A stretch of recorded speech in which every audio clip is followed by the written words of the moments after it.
Hello and welcome to Daily Records. I am Tommy Burton, and today we are going to be talking about Frank Zappa, The Mothers of Invention, absolutely free. The second album released by Frank and the Mothers, May 26, 1967.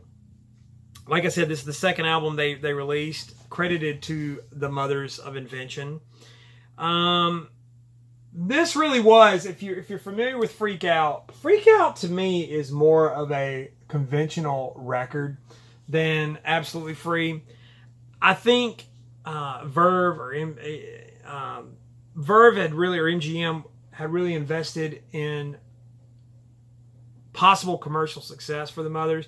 According to Frank, they kind of signed the band based on seeing one live song, and so not really a whole lot to go on, and didn't realize how out there Frank was.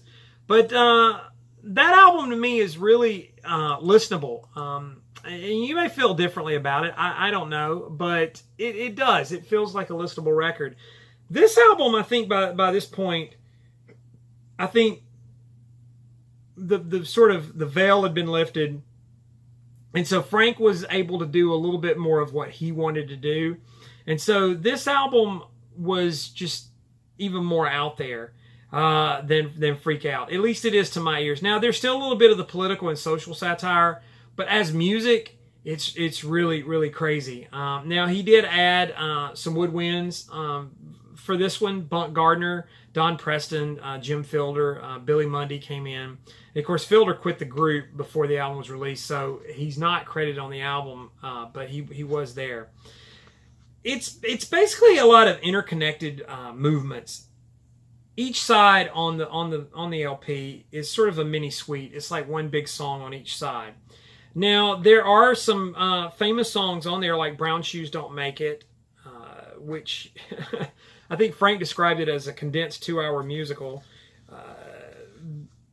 So it's different. And I'll tell you, I'll be honest with you. When I first heard this album, I really kind of thought, wow, this is just too out there. I can't really get any pleasure out of listening to this. But as time has gone on, the more I've listened to it, the more I've come to really enjoy it. It is nutty. It's out there. It's not traditional commercial music. Plastic People. There's sort of this, ladies and gentlemen, the President of the United States, and so they just come out and do Louie Louie, which Frank has this sort of love-hate relationship with Louie Louie. It's sort of this ultimate thing. That theme pops up, that riff pops up.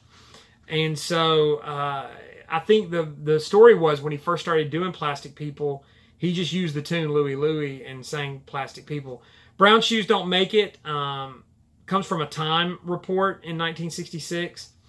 And the reporter, I think it was Hugh Sidey, had guessed something was wrong with Lyndon Johnson.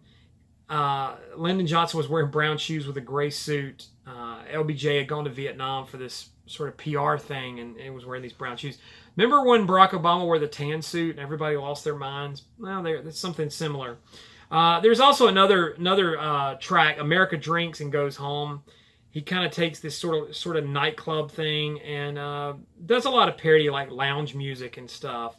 So other groups kind of use that stuff. The Rolling Stones did it on the show. My Friend, Jimi Hendrix, and the Beatles. You Know My Name. Look up the number. So just there's that, and just the fact that there's just so many just musical references in the work. So there's a lot for the ears, and maybe that's why it took me so long to appreciate it for what it is. But absolutely free. The Mothers of Invention, Frank Zappa, his second album. We were still kind of learning what Frank was about at this point. But very, very interesting stuff. Like, comments, share, subscribe. You know the thing. You know the drill. Tommy Burton75, Instagram and Twitter. In the meantime, I'll see you all again tomorrow with another Daily Record.